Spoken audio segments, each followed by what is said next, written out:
Good evening and welcome to the Dollar Dogs and Beer podcast. I'm your host, Andrew, and joining me tonight, Jason is back, and it is Thanksgiving week, and we have a lot to be thankful for. We had a great season of baseball. We're going to wrap it all up for 2024 tonight, talk a little bit about the upcoming free agents. We want to talk about the awards that just came out last week let's be real, very, very little surprise this year. I think the biggest surprises were probably in the managers, and those are the hardest ones, I think, to predict anyway, because it's very rare you have true runaway favorites at manager like you do with the position players, especially this year.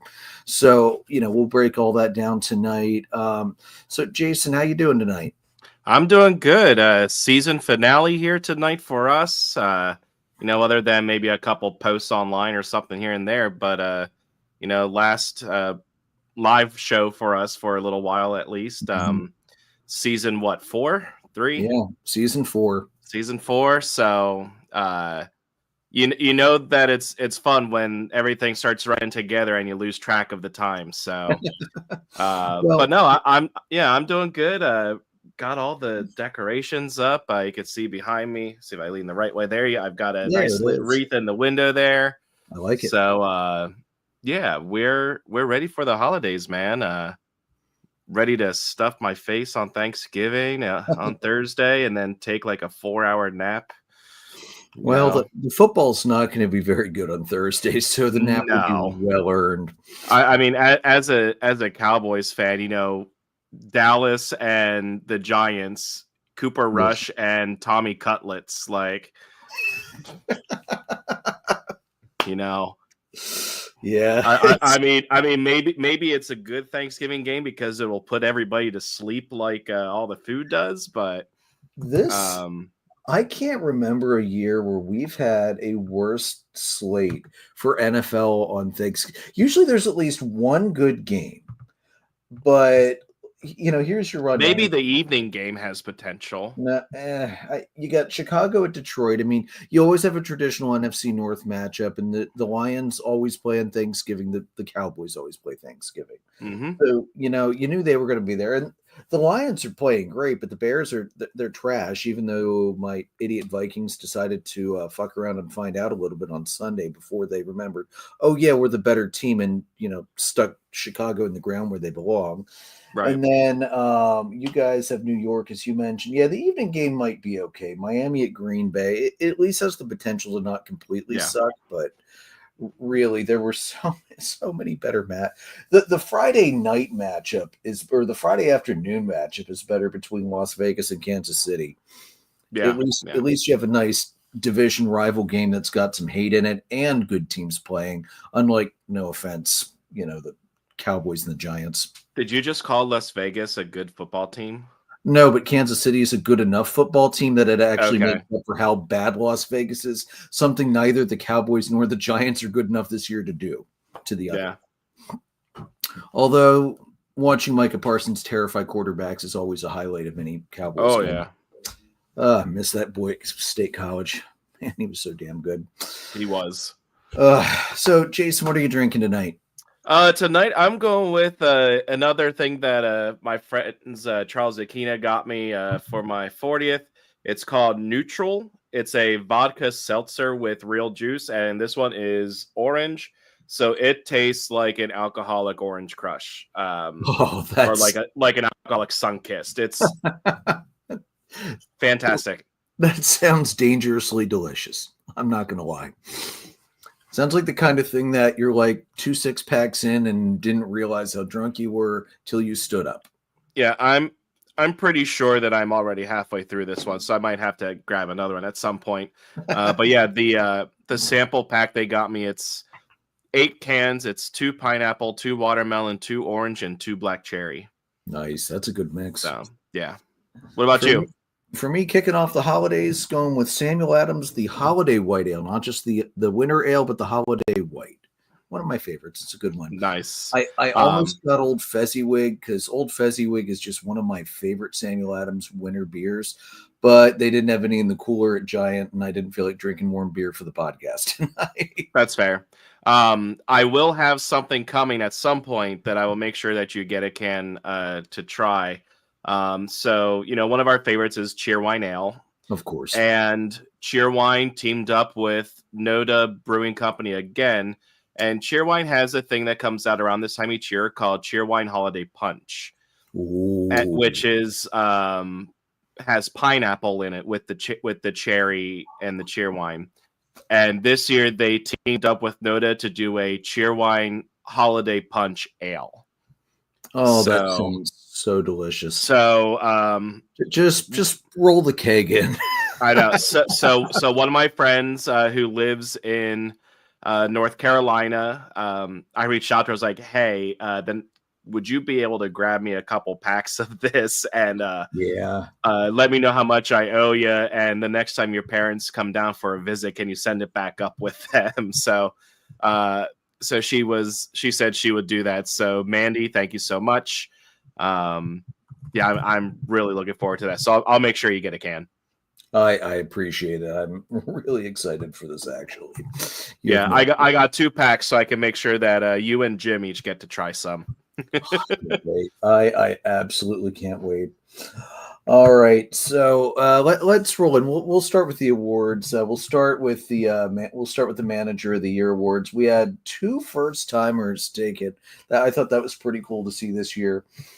So first of all, you have poor Joe. I really do feel a little bad for him after they poached Craig Counsell and then had such a rough season with the Cubs, only to see Craig Counsell's replacement, Pat Murphy, come through and take the Manager of the Year, and well deserved too, because the Brewers played absolutely great baseball this past year. I hate to admit it. I've had too many years where the Brewers decided to wait until late in the year to get good, and then somehow or another screw me out of positioning in some way or another. Plus Alex being a Cubs fan, I just naturally have always hated the Brewers and the Cardinals. Sure. And the Cardinals have a lot more reasons to hate than the Brewers, but yeah. Honestly, though, Pat Murphy absolutely earned this spot. No questions, no arguments from me on that one. I really, really was happy to see him take that in the National League. I was sorry with him taking it. I'm trying to remember who did you and I take for this one. All right, let me pull up the archives here. All right, my archives are telling me that you picked Murphy, I picked Mendoza. And Mendoza was 3rd in the voting from the Mets. Schilt got 2nd. So Murphy took 27 out of the 31st place votes. Okay. So, yeah, I definitely think them winning the division had a big impact on that. Yeah. And I think I remember talking about this a couple weeks ago, and I mentioned Mendoza would have normally been my pick. I think I went with Murphy more so just to counter you, because I think we were kind of matching up a little bit. We were matching up a lot. But with what Mendoza did with that Mets team, I'm surprised he was all the way down in 3rd. I was a little surprised Schilt was ahead of him, and it was significant. Schilt had 70 points, and Mendoza had 35. The breakdown: Schilt had 1 first, 19 second, 8 third. Mendoza 1 first, 6 second, 12 third. Okay. Surprisingly, Rob Thompson did have a vote. He had 1 first place vote, and that was it. Who did? Rob Thompson. Huh. I'm not quite sure about that one, but okay. Well, I'm looking at it as, again, from a division standpoint, they won what was a really strong division. 3 playoff teams coming out of that. And it was also, they ended the six division win streak for the Braves, first division title in 13 years. So I can see it. I'm just surprised that he got 1 vote and it was a first place. Yeah.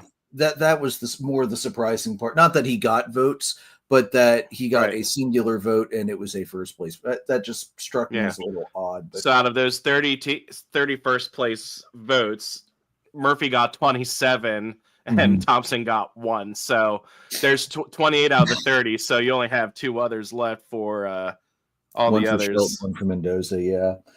Other managers getting votes. Torey Lavallo had 8 points, 2 second, 2 third. Everybody else just had third. Snitker had 4. Roberts had 3, and Oliver Marmol got 1 third place vote as well with the Cardinals. So interesting. Yeah.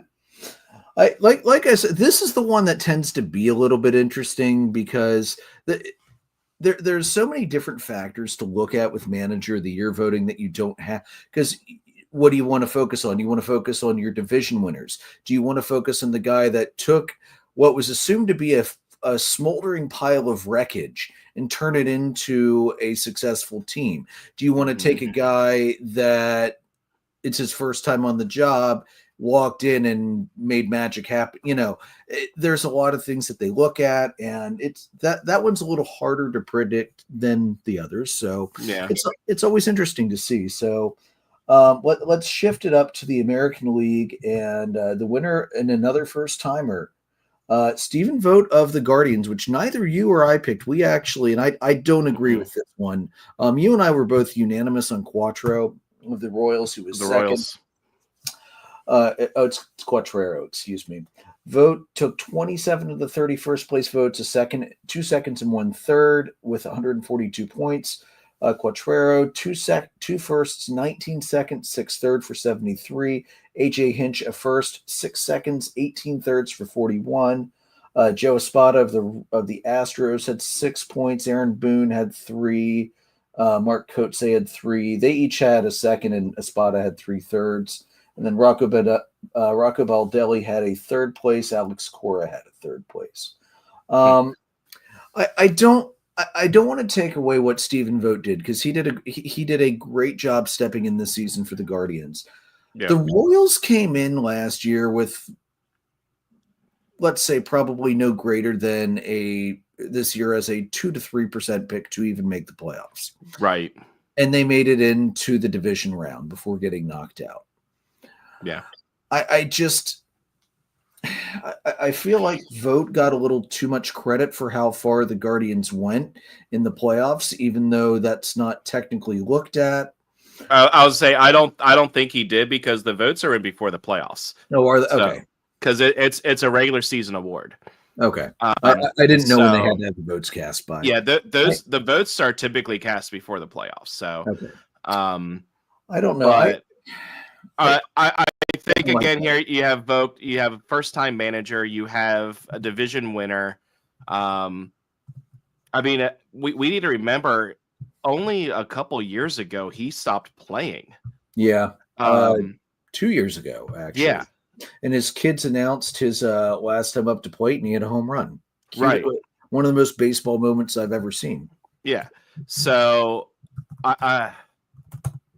it's one where I'm definitely surprised he won, but I'm not at the same time, because I'm guessing people just took the division title with more weight.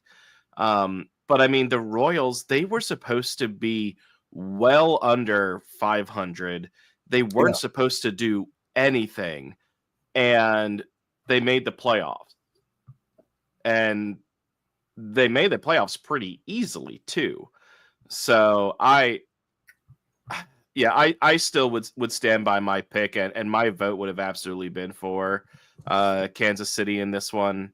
Yeah. But props to Vogt. I mean, he did a great job. Yes, absolutely did. It's not that he's not deserving. My vote would have absolutely gone to KC though. Yeah, it's just hard for me when you have a team that had expectations as low as the Royals at the start of the season to get into the playoffs convincingly, playing great baseball all year. Mm-hmm. That's why we don't always see that. That's why baseball is unique. Manager of the year rarely goes to the team that takes the top seed. Right. Unless they really either blow the top off of the rest of the league. Think like, Seattle when they won 118 games, whatever. If you don't blow the entire league out, just because you get the number 1 overall seed in your league doesn't mean you're going to get the manager of the year. They look at so much more. So that's why I was just a little surprised to see it didn't go to Quattrero, but Yeah. Hopefully after this past season, if they keep building on what they have, hopefully we will see him win one in relatively, future time. All right, let's. What do you want to do next, rookie? Let's do it. All right. So rookie of the year. Let me pull up where we had. All right, we will start with. Let's start with the NL. I like the NL better. We know the NL better. So only 419 days after he was drafted, Paul Skeens, which that was your pick. I picked Merrill, who was second. This was fairly close, actually. 23 first place and 7 second place for Skeens, and Merrill's results were exactly flipped. Everybody else had third place. Churio had 26 votes, and Shoto did get 4 votes for third place. So I was glad to see that because Shoto had a really, really fantastic season. And actually, unlike Skeens, actually pitched the entire season, but it's the results that count. Yeah, and I was thinking about that because I was talking to some other people about it, and there was a good point brought up. Because I was thinking Skeens debuted later than he actually did.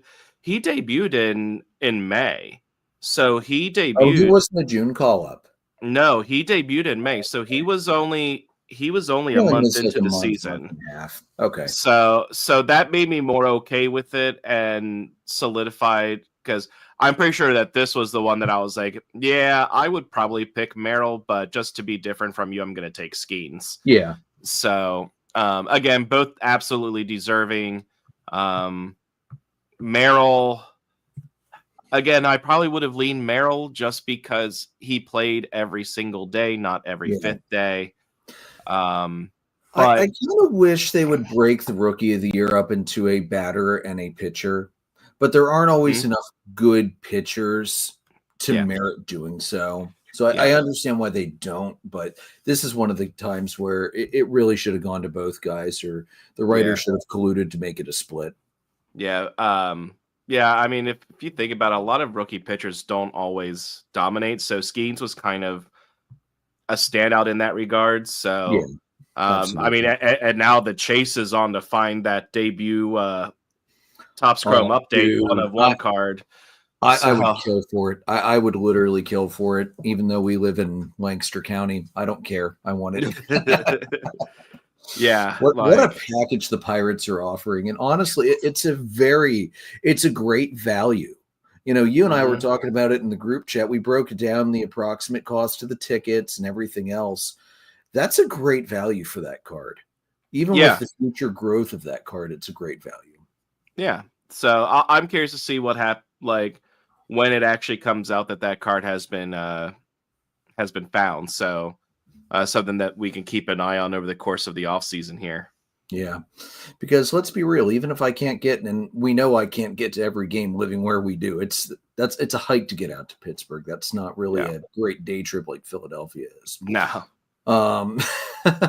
I will happily sell those tickets and recoup on my investment, and then go to some selected favorites. Like I will be able to take Ben out to see the Cubs, his Cubbies, right behind home plate, and I will make sure that boy is well dressed in as much Cub stuff as I can stuff on for that game. Yeah. Then the American League, and you and I actually both missed this one. You and I both went Colton Cowser. We thought it was going to be Orioles for another year, and it went to Louis Gill of the Yankees. Although this was by far the closest voting of any of the awards. So Gill took 15 first place, 10 second, and a third for 106 points. Cowser, 13 first place, 11 second, 3 third for 101. Whew. That's got to be one of the closest rookie of the years I can remember for a while. So and then after that, it wasn't close anywhere. Austin Wells had 17 points. Mason Miller had 16. I forgot Mason Miller was still eligible for Rookie of the Year. Cade Smith had 12. Willie Abreu had 11, and Wyatt Langford had 7. Well, I remember we were all. If I remember right from one of our preseason shows, I think we all picked Wyatt Langford as the AL Rookie of the Year, and that's why Rookie of the Year. Trying to predict that early is fool's errand anyway. Oh yeah. So Gill takes it over Cowser by the narrowest of margins. That's one I was definitely a little surprised by. I wasn't. Gill had an amazing rookie season, so yeah, no problem with it whatsoever. Yeah.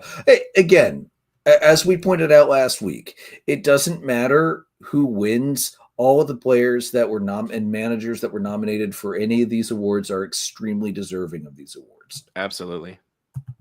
All right. Do you want to do the Cy Young first, or you want to do MVP? Doesn't matter to me. Let's go Cy Young. We'll end with MVP.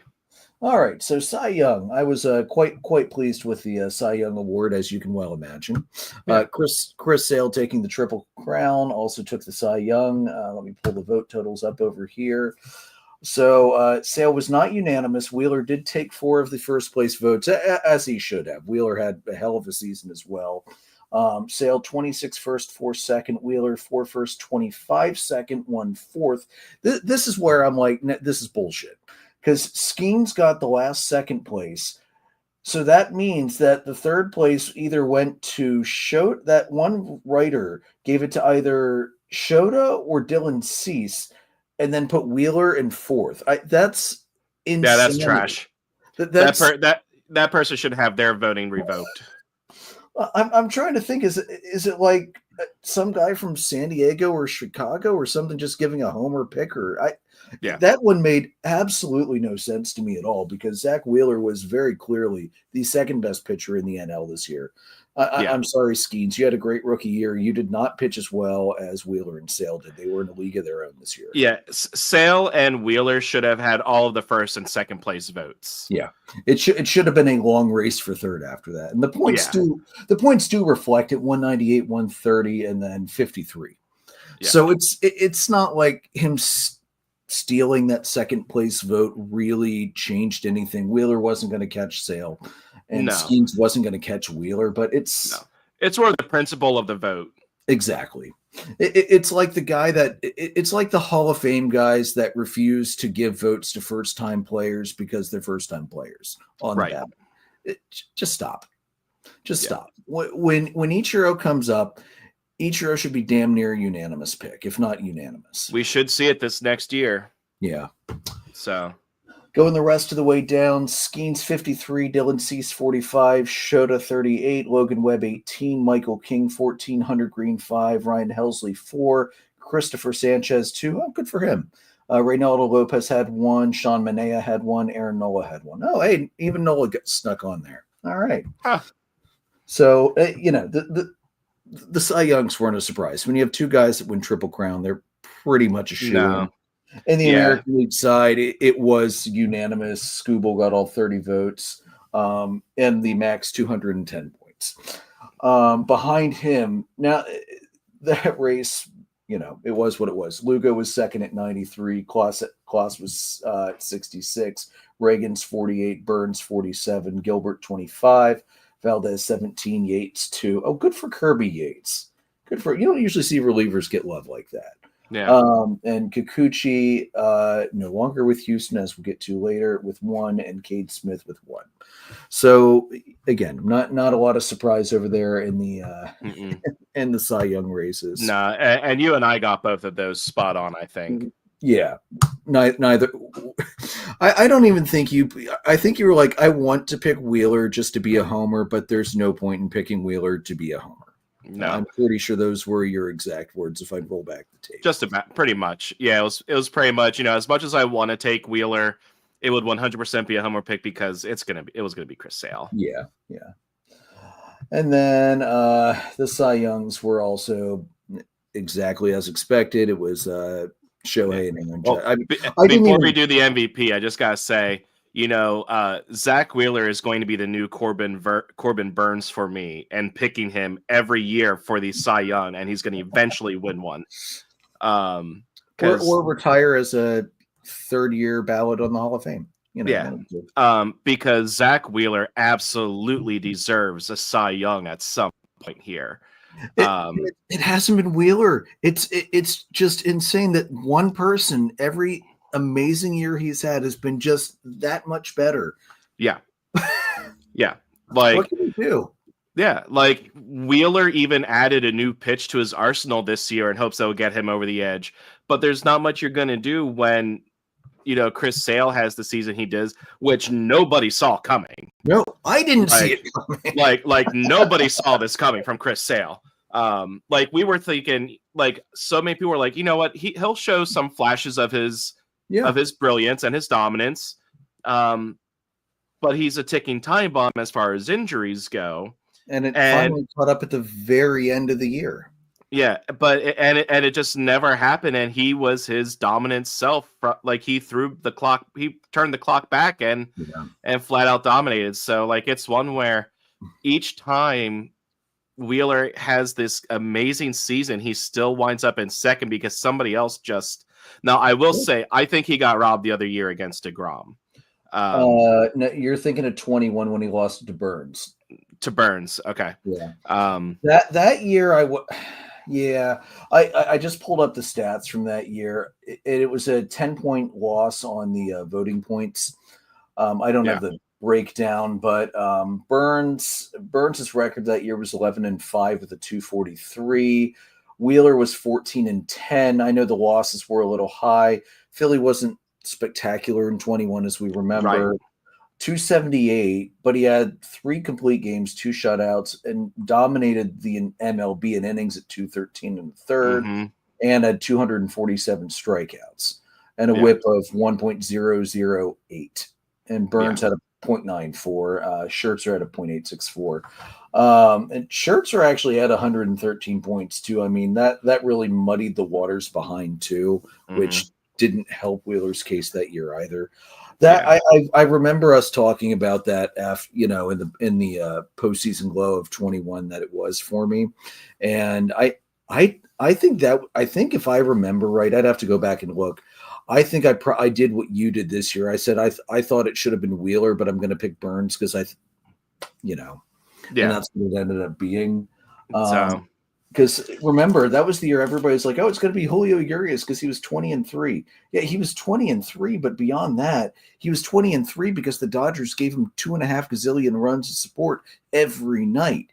Yeah. And when he got to the playoffs, and again, I know it's regular season award, but when he got to the playoffs and the Dodgers were facing top tier pitching every game, he wasn't getting that run support, and it showed. Yeah. Just saying. And it's not Burns, it's Garrett Cole that Wheeler is going to become for me. He's going to be my new Garrett Cole. I'm going to take him every year until he wins one. Yeah, and then last year Wheeler was 6th in Cy Young. Oh, that's right. Last year was Blake Snell, and that was that one was no doubt. Yeah. So cool. Yeah. Again, Strider last year 20 wins does not mean you're going to get the Cy Young. Let's remember that, everybody. Win total does not equal Cy Young. Yep. All right, going back to MVP. So again, 1 and 2 in the American League were unanimous as expected. Judge first, Witt second. Again, you had 2 10-WAR guys, and 2 10-WAR guys can't both win the award. That kind of sucks. The writers wouldn't collude and make it a split vote. But those home runs put Judge well above. Yeah. The other awards for MVP in the AL, Soto was 3rd at 229, Gunnar was 4th at 208, Jose Ramirez 184, Vlad Jr. 99, Skubal 93, Duran 90, Alvarez 75, Rooker 40, Class 36, Rally 12, Devers 5, Santander 4, Altuve, Holton, Lugo, Seager, Valdez 1. Hey, you got in the list. That's still a feat. Second place was not unanimous in the National League. It was still pretty much runaway though. Lindor was 2nd at 263. Of course, Shohei going 50-50 was going to be a shoo-in. Yeah. I still though, when you look at the idea of most valuable to his team, the way Lindor carried the Mets in August and September into the playoffs. I really think it should have been Lindor. I agree completely. You can also argue, though, that Shohei had to carry the team in the middle of the summer when Mookie was down and, Freddie got hurt. When Freddie had to leave because his son was sick. And the Dodgers were beaten up in the middle of the summer. So it's not like Shohei didn't do his fair share of carrying, but Lindor did more. All he's there to do is hit. Like, he's not pitching. I know. I put more value behind Lindor having to play the field. Yeah, Lindor played good defense this year too. Mm-hmm. Marte was third at 229. Ozuna was fourth at 134. And if we want to talk about a DH actually carrying a team, Ozuna did that for the entirety of the season for Atlanta, and it's not even close.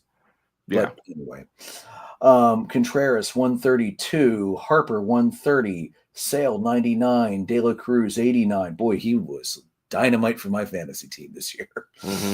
Merrill had 57, Adames had 54, Chapman had 37, Wheeler had 31, Betts had 24, Profar had 23, Schwarber picked up 15, Machado had 12, Freddie had 6.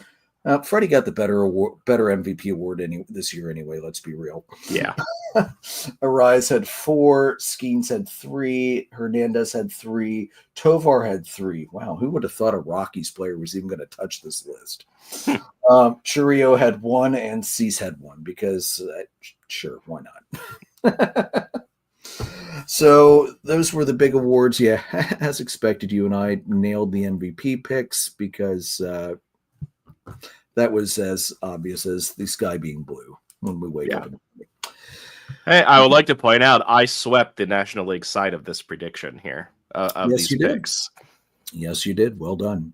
And then American League was a different story, but American League is what it is for you. Went 50%. Went 50% on that. Yeah, I'm not upset with our results in the American League, considering you and I don't pay nearly the amount of attention to the American League that we do the National League. Yeah, I'll take 6. I'll take 6 for 8. Yeah. It's not quite as good as our Gold Glove run. That was ridiculously good. How well we did in that this year.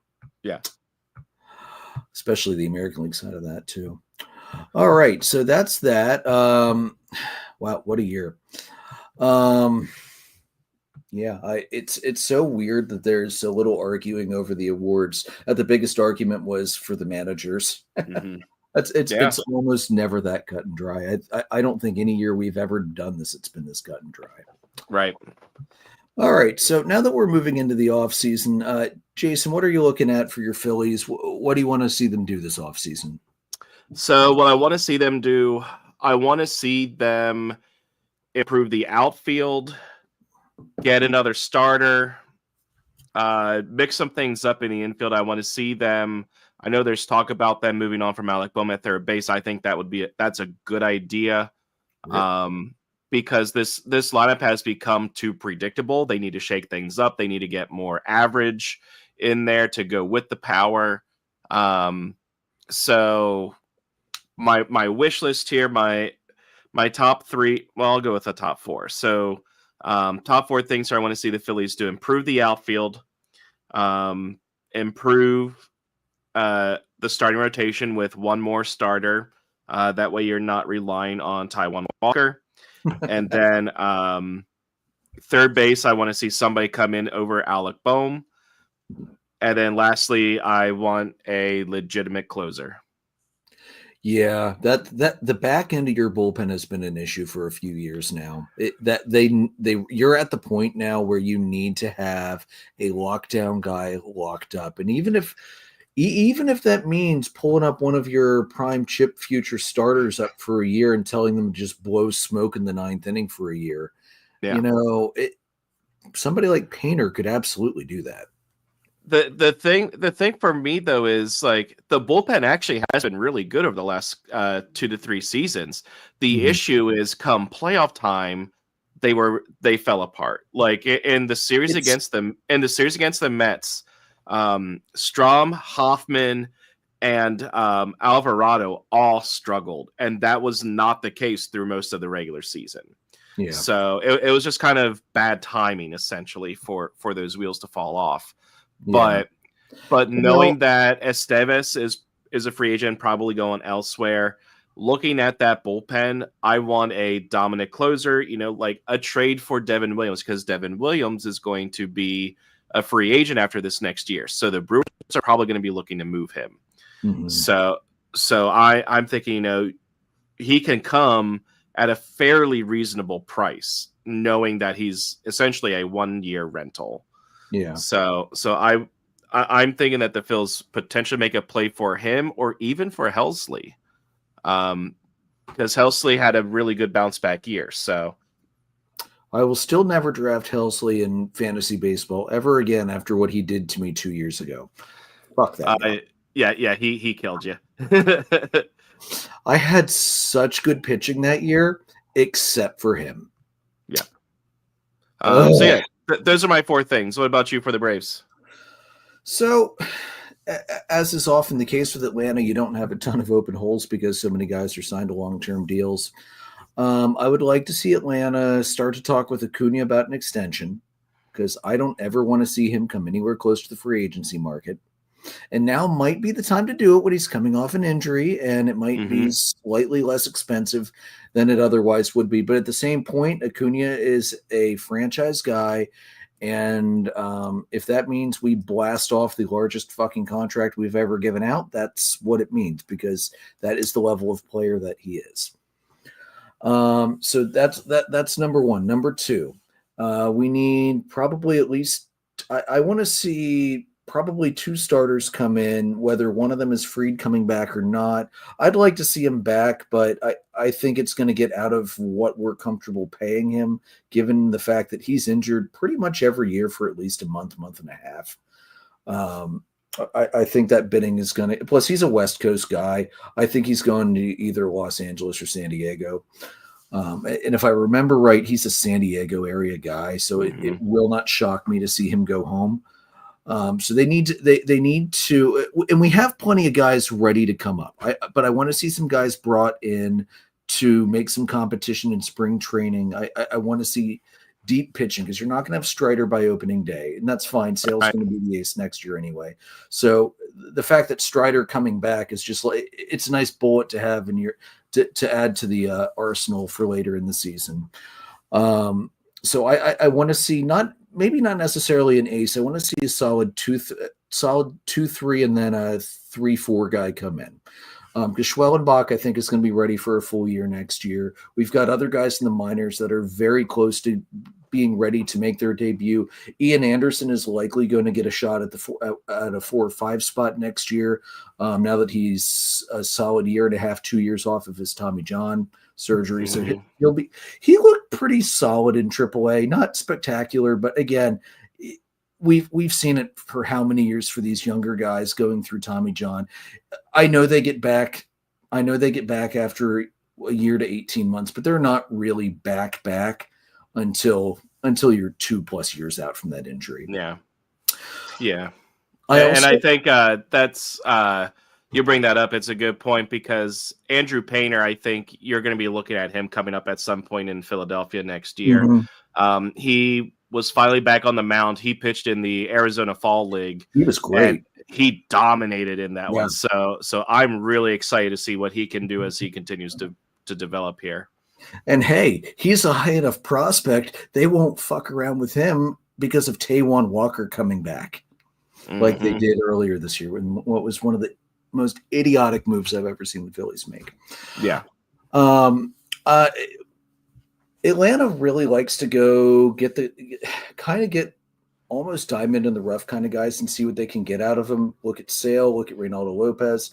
I'd like to see them go after Walker Buehler and give Walker like a 2 to 3 year. Let's see if what you started to show in the playoffs is legit, or if it's not, kind of a make it, prove it kind of deal. And I think that's the kind of deal he's most likely to get anyway, because even as good as his postseason performance was, that's such a small, narrow window compared to what he's shown ever since his injury and recovery.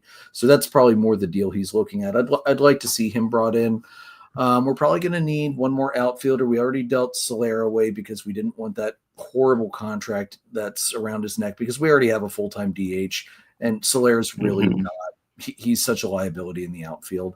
So I'd like to see another guy that is going to be the starter for probably the first month and a half until Acuna is ready to come back. But then be able to move back into that, fill all the spots, spell guys as you need to. And now that Joe Jimenez is going to be out for the entire year as well, recovering from surgery that wasn't expected, I think meniscus surgery maybe. So we are going to need another arm in the bullpen, maybe 2. Minter's a free agent, but I feel like Minter's a guy I feel pretty confident in Atlanta probably being able to bring back. He's been with Atlanta forever. I don't think he's going to want to move, and we're probably willing to offer him a little bit more than we would offer than some other teams might offer him, even though he is a power arm lefty. Okay. Infield set, catching will be fine even without Travis d'Arnaud. Chadwick Tromp's he's been very competent every time he's been called up to back up for either Murphy or d'Arnaud getting hurt. I'm not worried about Chadwick Tromp. Plus, we have Drake Baldwin getting really close to being MLB ready, possibly even next year as the third catcher, because he'll have his option, so he'll be floated up and down, again, in case of injury. So I'm not worried about catcher, and I'm glad because, as always, the catching free agent market sucks. And yeah, quite some time. Grow your players and don't trade your good catchers unless you're getting something very good in return. Yankees. Idiots. We're not going to like this guy the Marlins are probably going to bring up next year. I was looking at some of his minor league stuff. I really wish the Yankees would have made that trade with somebody not in our division. Don't worry, the Marlins will trade him away at it anyway, so... Yeah, it's true. Is he going to be the next JT Realmuto to the Phillies? I mean, there has been talk of them looking at potentially dealing JT at some point within the next year or two. So, I know you were talking about potentially moving on from Bohm for another option at third. Do you have an internal option you like, or are you looking at like maybe Alex Bregman? For third base, I'm liking the Alex Bregman choice. Or there's also potential for them to go after Willy Adames and move him over to third. Okay. So I think what's going to be interesting to see happen here is they're going to try and make a couple moves to clear the space.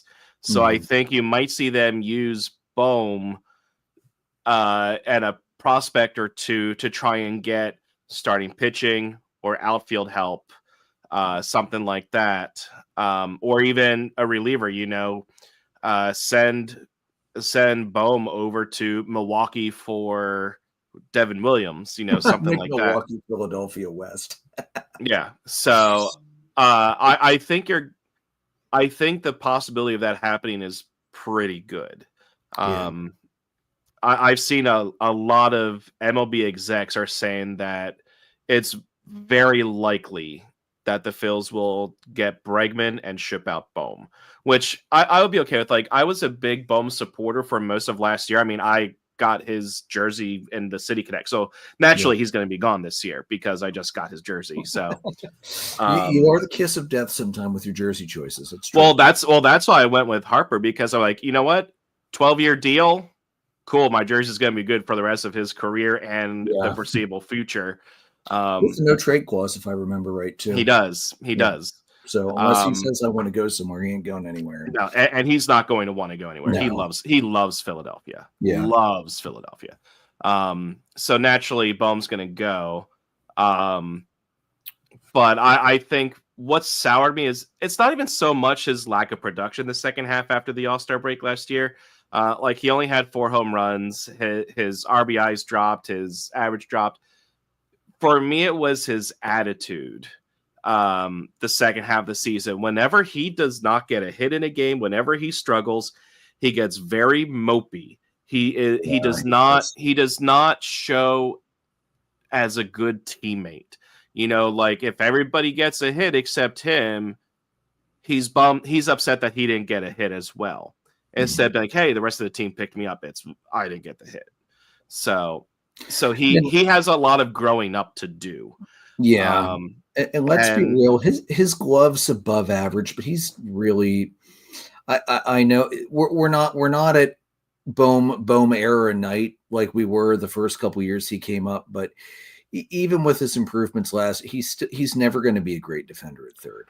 I thought he was really solid last year. Like, he was what I was hoping we would get in a third baseman. But I would gladly take the upgraded glove of Bregman and the bat of Bregman. He is a good teammate. So, and I think he would absolutely succeed in Philadelphia with the way the porches are in the outfield, with playing with those fans. I think Bregman would be a great fit in Philadelphia. So I'm thinking you're going to see Bregman come in and Bohm used in a deal to fill one of the other gaps. Yeah. There is the other big glaring hole Atlanta had in the lineup was at shortstop. I think it's finally time to cut loose and upgrade shortstop. I like Garcia. His defense was still above average, but it wasn't spectacular last year. And it was to the point where Snitker had to pinch hit for him late in games because his bat could not be trusted. Yeah. It's a pity seeing him come crashing down that far after an All-Star year just 2 seasons ago. But he's still going to be cheap enough. We can keep him as the backup infielder, and I think that's a great spot for him to be able to come in and give Riley and Ozzie days off, because Olson's never going to take a day off.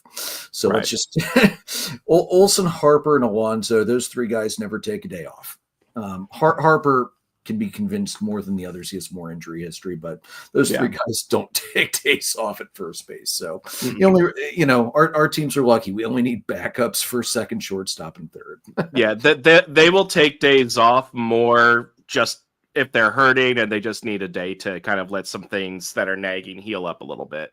Yeah. Like Harper with his wrist and his like elbow, especially over the last couple of years. But yeah. All right, so let's talk about some free agents. So first, so Juan Soto. Let's be real. This dude's going to crack $600 million. He's not going to get Shohei money because he's not a two-way player. Not that Shohei's been a two-way player so far. But Soto should crack $600 million and probably get a 10-plus year deal. Which, as I'm saying these numbers, I'm still like, good God, they're getting this much to play baseball. Mm-hmm. I wish I had an eighth of that talent so I could do the same. So where do you see Juan Soto going? Because I know the Yankees are going to be an extremely hard pursuit to keep him. Who is going to potentially blow the Yankees out of the water to steal Juan Soto away from the Yankees? Well, and mind you, I think the Mets have already met with him and offered like 620, 660, something like that. Yep. It was something ridiculous. Insanity, and that's not going to be the highest offer he'll get. No. I think he's going to crack the 700 to 800 threshold. Thinking about the teams that are potentially in play, the top like 4 or 5 teams that I've seen mentioned for him are the Yankees, the Mets, the Dodgers, even the Phillies have him mentioned in with that. So we'll go with those. Out of those 4, the most likely scenario to me is he stays in New York. Mm-hmm. I'm just trying to figure out which New York he chooses. Yeah, I don't think the Dodgers are a serious play for him. I think the Dodgers are going to make other plays that I'll be talking about throughout this list here. But the Dodgers they have so few holes that they're better off taking that $600 million and putting it into 3 to 4 guys instead of all in one guy. Like trying to keep Teoscar, things like that. So I'm going to say he stays with the Yankees. The Yankees making the World Series last year, I think he knows that they are close. I think they're a little closer than the Mets are because of the division. So I'm going to say he ends up staying in the pinstripes in the Bronx. I think that's the most likely as well. The Mets might even offer him a little bit more money than the Yankees will, but the Mets don't have somebody like Aaron Judge to protect him in the lineup. Right. There's something to be said for saying, Aaron Judge is batting behind me. Well, I think they would potentially be looking at the Mets would probably also be trying to re-sign Pete Alonso to a deal. But let's be real. Who would you rather have protecting you, Aaron Judge or Pete Alonso? Yeah, no, I agree. I'm just saying it's not like the Mets won't have somebody that can protect Soto. Yeah, but Alonso's never. It's not going to be Aaron Judge. Yeah. So yeah, no, I think he goes back to the Yankees. Yeah, I think that's the most likely. I wouldn't be shocked. I would not be shocked if you see the Red Sox make a play as well. Yeah, I think they were like that fourth or fifth team that I was hearing about too. So I don't think Philly makes sense financially. I don't think they want to take on another deal like that for just one guy. Although, I mean, Juan Soto, he's young enough. It's not a bad long-term deal. Especially you bring him into right field, move Castellanos over to left, which is where it should be anyway. And then you use Marsh and Bohm as trade chips to get somebody else. So I think there's potential. I know that they were going to be meeting with Soto. I do think, and I also know John Middleton has also brought in more ownership partners. John Middleton still has the majority. So John Middleton is the owner of the Phillies, but he has brought in additional managing partners, which tells me that they are gearing up to spend, which is something that I'm okay with. Like in the past, like over the last few years, I had always been like I saw a Facebook memory thing from the 2009 World Series where I was like, well paid Yankees, well paid. And we talk, but that's how the game has evolved is teams have to spend in order to compete. So I'm okay with the Phillies spending because John Middleton is a fantastic owner. He wants to win and he tries to win. Yeah. So I wouldn't be surprised if he brought them in to start spending because, again, he won't be spending just his own money. Right. So, but I think that they will fill the outfield gap in a different way, whether it's Kyle Tucker, Anthony Santander. There's a lot of options at outfield and free agency. Teoscar. I think they're going to spend on the outfield, but it's not going to be on Juan Soto. Yeah. And again, the Phillies, where they're at financially, it doesn't make sense to drop that massive contract on one guy. I guess the thing is, though, now, like, look at what the Dodgers did with Shohei. If that becomes a norm of those deferments. I don't know how many players are going to be okay with that because a lot of them want the money now. Sure. Shohei, as we have seen through this gambling nonsense, doesn't look at his checkbook and doesn't give two shits when he gets his money. Very true. Or whether it comes from FanDuel's or from the Dodgers. Right. So it's hard to compare Shohei's situation to anybody else's. And remember, too, he's Japanese.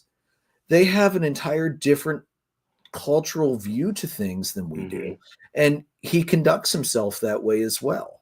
Yeah. So it's really hard to ever just project and say, just because Shohei did X, Y, Z, this is going to set the trend for everybody else. Yeah. And it's not like deferred money is new. We make fun of the Mets on Bobby Bonilla Day every year since we started the show, and we'll continue to do so even after Bobby Bonilla's deferments are done. And we'll find somebody else to make fun of. Probably it's Shohei Ohtani at that point. Probably. So deferred money is not going anywhere because it's a win-win for the player. It's a win-win for the club. Yeah. So even though, yes, they need to look at how it's used and how it's calculated into the luxury tax to make sure teams aren't just deferring large amounts of money at Dodgers to avoid tax issues. Like that definitely does need to be addressed. But I don't think you're ever going to see MLBPA agree to take away deferments because that does help a lot of players. Yeah. No, that's not going away. But yeah, I don't think the Phils will do that. Juan Soto is going to go back to the Yankees. All right, Willie Adames, formerly of the Brewers. I know Milwaukee has said, yeah, we've made he ain't going back to Milwaukee. Milwaukee's not going to show out for Willie Adames. I'm excited because Atlanta is actually one of the top teams linked with Willie Adames. It would make a lot of sense. Atlanta does not usually dip into the high end of the free agency market, but as I mentioned, they have a hole at shortstop. Adames' defense is comparable to Arcia's, in some ways a little better, some ways a little worse. So it's basically defensively, it's a plug and play move, but the upside of the bat is so much better, and it would lengthen what's already a ridiculously deep lineup as is when everybody is healthy and hitting as they normally do. So Atlanta's going to be high up there. This is one time Atlanta's not going to have to compete with the Yankees for a free agent, and I like it because the Yankees have Volpe. So a lot of what I'm seeing is probably like 7 years, 170 to 190 range is probably what we would the most reasonable market level deal for him. I don't think he's going to crack 200, which is what I think if you hit that 200, that's going to start to chase Atlanta away. And I don't think he's going to get quite there anyway. Like Semion's deal back in 22 was 7 years, 175 million. I expect it to be around that, maybe a touch more, but I don't expect it to blow that out of the water personally. Yeah. So Atlanta's going to be in big. Who else have you been hearing that's in pretty big for Adames? I know you had mentioned him for the Phillies, but to move him to third, obviously with Turner at short. Right. Which Adames has said he's willing to move to third base if it's the right circumstance, meaning he will only move to third base if it's a strong contending team. Yeah. But that being said, there are quite a few teams that have holes at shortstop. And I'm thinking, the Braves are absolutely one of them. The other ones I'm kind of thinking about they're going to be in play for like every free agent. The Dodgers. Yeah. But the Dodgers do have a hole at short. The Giants. Didn't the Dodgers say they were going to look at moving Mookie to short full-time next year, though? Because or was it primarily? I thought it was primarily second. They want him at shortstop because the second baseman's the one who gets beaten up on the double plays, and they're trying to keep him healthy. Okay, so I mean, there's that potential. If they do, then that probably does take the Dodgers out, unless they want to try and move him to third. But I don't see that happening. No, he's not going to do that for the Dodgers. So the Giants are in play there. I think the Red Sox are in play there. Yeah, the Red Sox are going to be in play for a lot. And the thing for the Red Sox here is the Red Sox do have Trevor Story at shortstop currently. But I think out of those two, you would probably look at moving either Trevor Story or Rafi Devers, their third baseman, and then having Adames take over for one of those.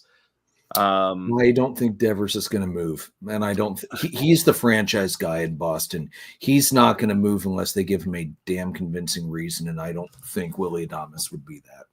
The Red Sox are apparently considering moving him elsewhere. Devers. So. I don't see that. I don't see that happening. If they do, then if I was a Red Sox fan, I would be done with that team. Like, that would be terrible. But I think, if Bregman leaves the Astros, you could potentially see Adames go to Houston and take over at third base. Yeah. My gut is telling me, I'm going to hate it so much if this happens, but my gut is telling me the Braves. Yeah. They don't wade into free agency very often, and Alex Anthopoulos is not – he doesn't like to pay market rate, but I think this is one time – and you really see it with the pitchers. He doesn't like to play market rate for pitchers because they're too up and down. But for a position player with the established track record of Adames, I think it makes sense. Yeah. I mean, if you look at it, they missed out on re-signing Dansby. They missed out on they missed out on those big four a couple years ago. Yeah. And that has been a hole for them ever since. So only this year for shortstop. It wasn't in 23. Okay. Because that was Arcea's All-Star year. Gotcha. So that year we were like, oh yeah, so we're paying an All-Star pennies on the dollar compared to the Cubs stealing Dansby away. Okay. We were okay with that one then, but yeah. I do still hell of a guy. Yeah, so I think I'm gonna hate it so much if it happens. But I'm gonna say the Braves. Yeah, I think of all the free agent options, I mean, for a guy who's looking to compete now, it makes the most sense. Mm-hmm. All right, Pete Alonso. And the funny thing is, a lot of people were thinking Alonso was going to be dealt by the Mets last year because none of us saw the Mets doing anything and making the playoffs. Mm-hmm. And Alonso is unique. I don't think he has as much value to other teams as the Mets. I think the Mets, honestly, might be bidding mostly against themselves. He's not going to see the money offers from other teams because to other teams, he is not. He doesn't have that value. No. Yeah, he's going back to the Mets. Yeah, I don't think. I would be shocked to see him anywhere else. And even the teams that need first baseman don't want to shell out that much for Pete Alonso. He did not have a good year last year. No. His numbers were some of the worst they've ever been. So yeah, his time was in the playoffs. Yeah. So I think it's going to be the Mets competing with themselves, and hopefully they overbid themselves and suck up a lot of money that they could use to improve that team in other areas. Because let's face it, they have quite a few holes they're going to need to fill too. Yeah, especially pitching. Mm-hmm. All right, Alex Bregman. This is a guy that I have seen just about every Astros player from the last couple years that have played for them begging the ownership on social media to throw money at Bregman to keep him there. The Astros players want him back. I don't know that the Astros managing partners are going to want to shell out enough to keep him there, because that is not that's a team whose window is closing, and they're getting ready to head into the rebuild cycle. Probably not a full rebuild, but they're going to be having more average seasons, I think, coming up in the next couple years. That's not going to make sense to sign Alex Bregman to big money. So where do you have him going? Probably Philadelphia. I don't like it any more than you like Adames. I was thinking that. I'm like, he's going to hate it, but no. And I hadn't really thought about moving Bohm because, I don't know, I don't think about the inner workings of the team like you do, just like you don't think about my inner workings the way I do. Yeah. It makes a lot of sense to put Bohm to put Bohm out there as a trade candidate to get a closer, and then use that, say, hey, Bregman, I got an open spot. Come on in. Yeah. Imagine if they would talk to Oakland.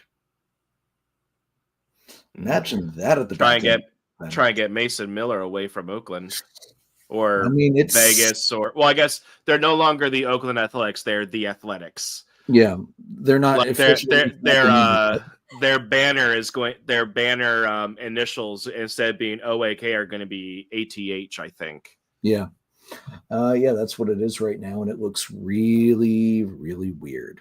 Yeah, and I'm not sure I like it. I don't. Oddly enough, a team that might surprise us going after Alex Bregman, Washington. Mm-hmm. Because Washington, that's a scrappy young team that's getting close to start cracking its window open and start making some noise. Mm-hmm. As I pointed out in the group chat, they now have no players left from 2019. They have completely scrubbed all remaining players, coaching, whatnot from that 19 club is gone. So it's in the youth window has started, and they've got some really good young guys already up.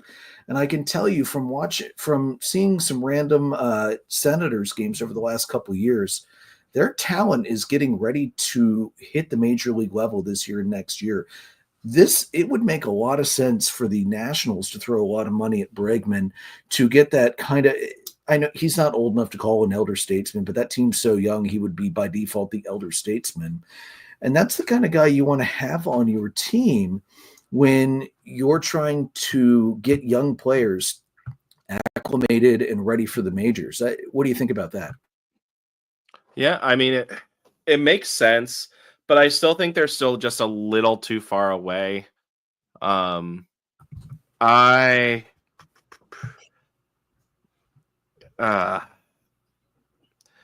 think there's a couple other teams that you might see try to get him. I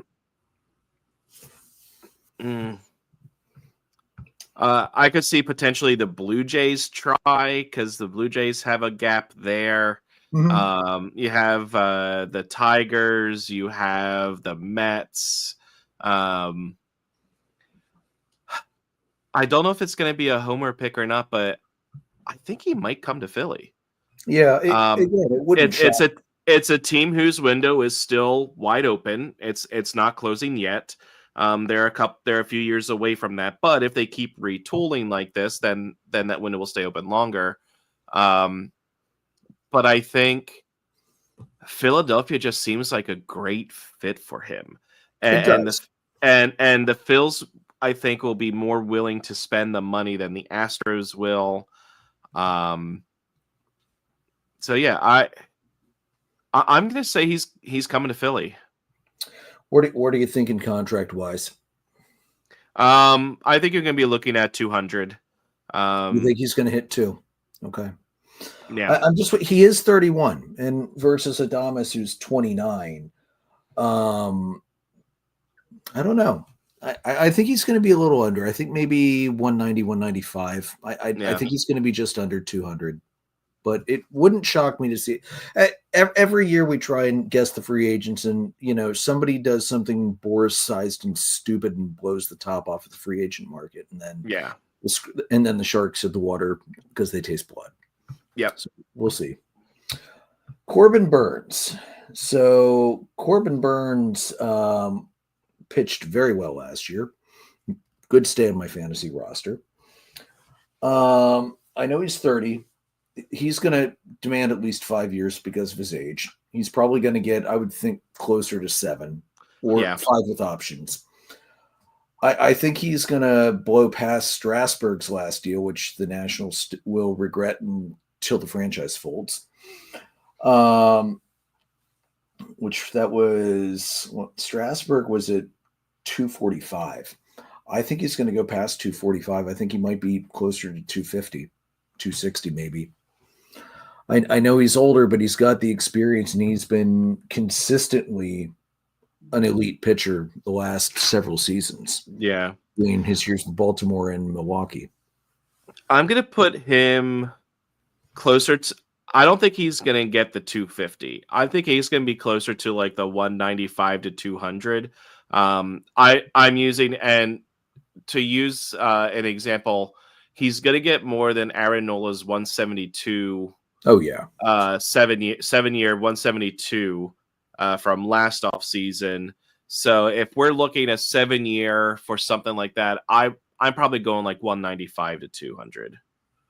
No, I'm sure he's going to go past 200. I think he's going to have the second highest or the third highest pitcher guaranteed money behind Garrett Cole and Yamamoto. Where do you think he's going to go? I mean, there's a lot of teams that are going to be happy to have. I mean, Baltimore is definitely going to be in play to bring him back. I know the Yankees would like to say they're in play. The Yankees are going to be too tied up with Juan Soto to do anything with Corbin Burns. Yeah. And honestly, for the Yankees, Corbin Burns isn't the answer. Juan Soto is the answer, because this was the first time we ever saw the Yankees not be right-handed heavy in the last several years. Mm-hmm. And it was such a good thing for that lineup. So I hate to say it. The goddamn Dodgers are going to be on him. Hate it so much. I agree. I think the Orioles are going to try and make a play to bring him back. And maybe the youth of the Orioles will help him Mhm. come back because their window is only opening. But I agree that it's going to be the Dodgers. I'm And the gonna do that soon. reason for this is, like we wouldn't normally think of the Dodgers being in play because of their rotation, but you got to look at this.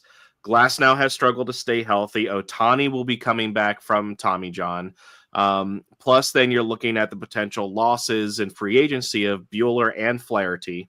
Mhm. So I think Well, and I the think it's going Dodgers to be the announced Dodgers.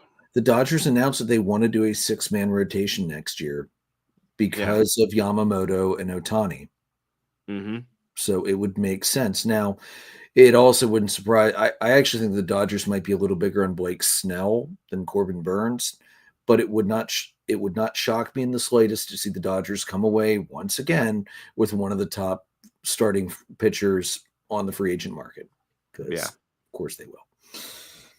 Speaking of top starting pitchers on the free agent market, and another guy who I won't be shocked when he goes back out west, Max Fried of the Braves.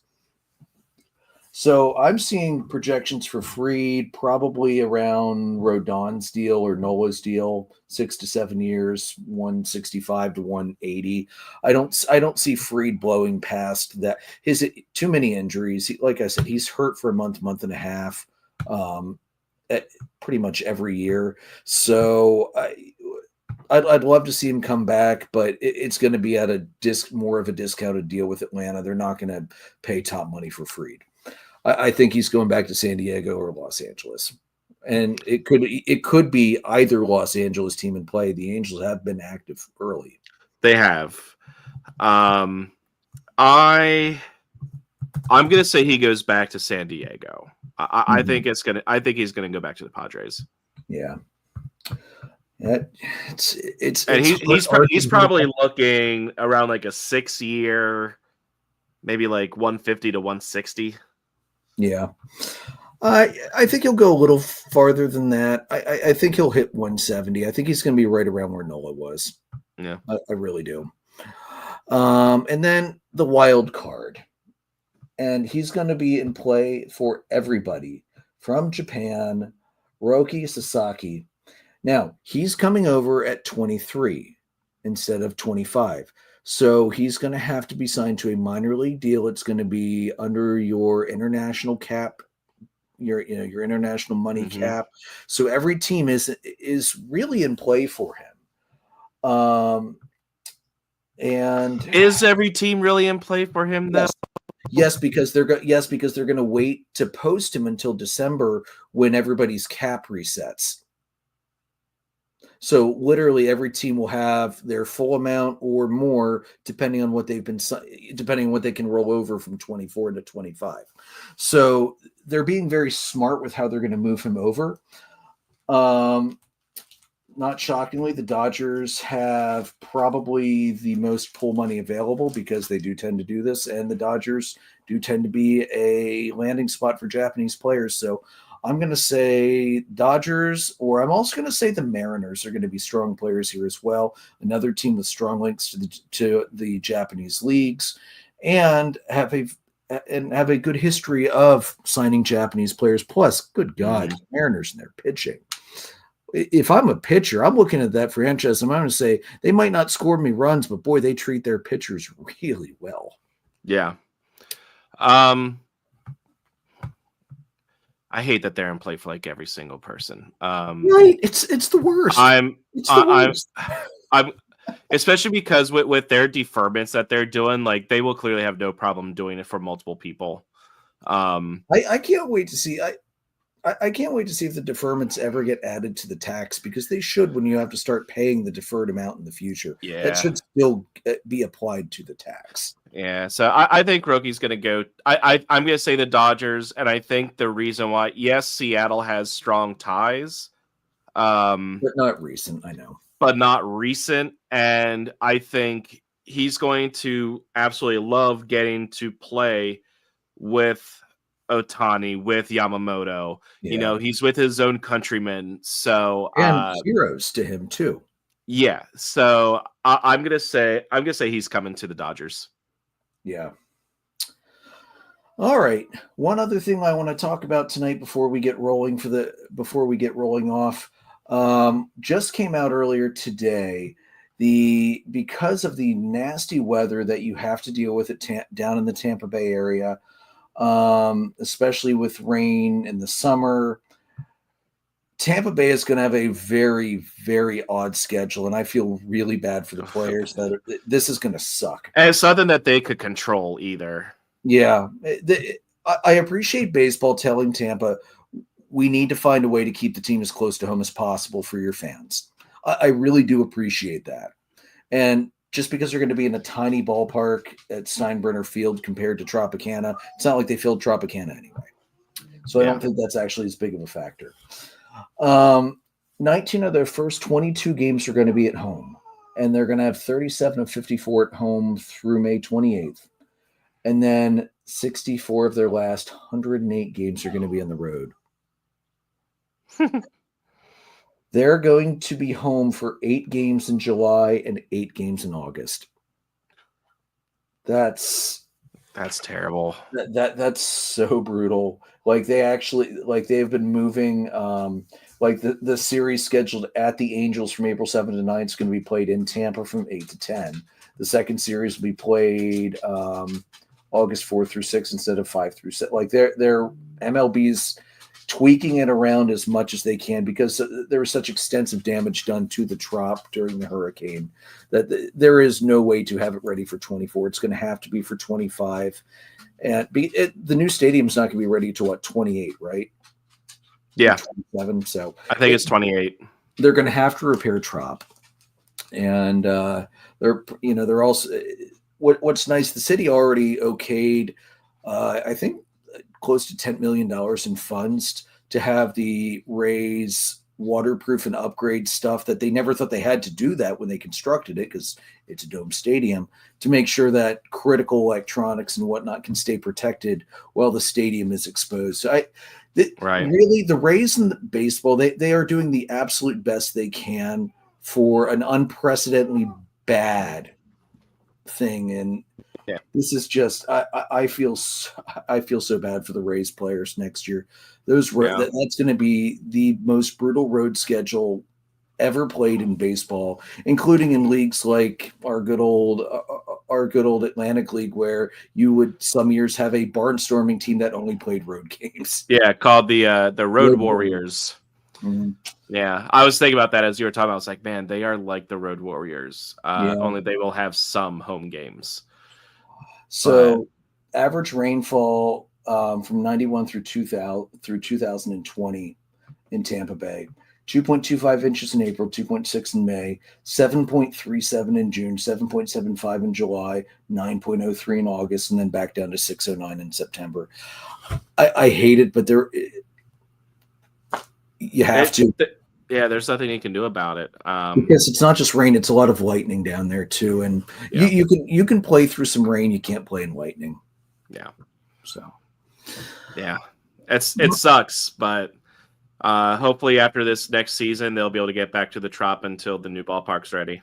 Yeah, and it's gonna, we've seen more and more renderings come out for the new ballpark, and it's going to be, the Rays players that hang on until the new park opens, they're going to be in for a treat. The renderings for what they want to do for the new ballpark are just going to be amazing, and I'm excited for them because after playing for so long in such a dump of a stadium, it'll be nice to see. I mean, dump is playing it lightly. It was a dump when we went and saw a game there on our honeymoon in 2011. Yeah. So time has not been nice to the Trop. No. All right, guys. So that's going to be it for us. We might have one episode in December, depending on how free agency and trades go. We'll see what the action looks like, and they'll probably have the Hall of Fame ballot release. We'll maybe try and slip one in before the new year, but otherwise, this is the official last episode of the 4th season of Dollar Dogs and Beer. Just want to say from all of us, we are extremely thankful to our spouses for dealing with us, shutting down the houses on Monday nights to talk baseball all summer long.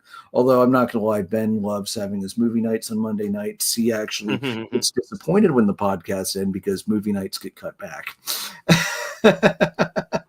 But this being Thanksgiving week, I'm thankful for my wife supporting me and doing this, and and Karen too for making sure that you have your beer ready to go and everything else, because we all know Karen keeps things running in your house. She does. Yeah, no, it's one where we are two very lucky guys. And I also just thanks to everybody that tuned in over this year. We had a lot of fan engagement this season. I think more than we've had in the past. We got to have more special guests join us. We had a few different styles of episodes, something we can look at doing more of next year. So just thanks to everybody that, chimes in and listens and participates. And I mean, we don't do it for the views. We do this just because we like baseball. We just want to talk baseball with each other. So the fact that people actually sometimes will listen in and spout off, contact us and chime in is an extra bonus. So thank you, everybody. All right, guys. So audio recordings available everywhere. I always say so. Anchor, Spotify, Google, Apple, they're all there. We're live on Facebook. We're going to be shutting down the Twitter. We'll be moving over to Threads and maybe Blue Sky as well in the near future. A lot of issues I have with the management of how that company is going. Plus, if you haven't been on it lately to see the comments that are being spewed on it, stay off. It's not worth it. And deactivate your account because their AI, they slipped in the last updates to the term and condition that their AI can steal anything that you have ever used to improve their AI, which I'm not at all okay with, especially not our graphics, which we have copyrighted, and I will be very upset if I see AI renderings of them in the future. So so we will be that account's going down very shortly, and we'll be live. When we have that live, I'll post it on the regular page. But Facebook and YouTube right now. Yep, that's where you'll see the live videos. So we'll move all of our Twitter handles over to Threads, Blue Sky, wherever else we decide to go after that. So when we have those updated, again, we'll announce that as well. We're presented by Dark Arrow Podcast LLC. We're sponsored by Baron Barbershop over in Manheim. Guys, may your dogs always cost $1. May your beer always be cold. We will see you for season 5 of Dollar Dogs and Beer.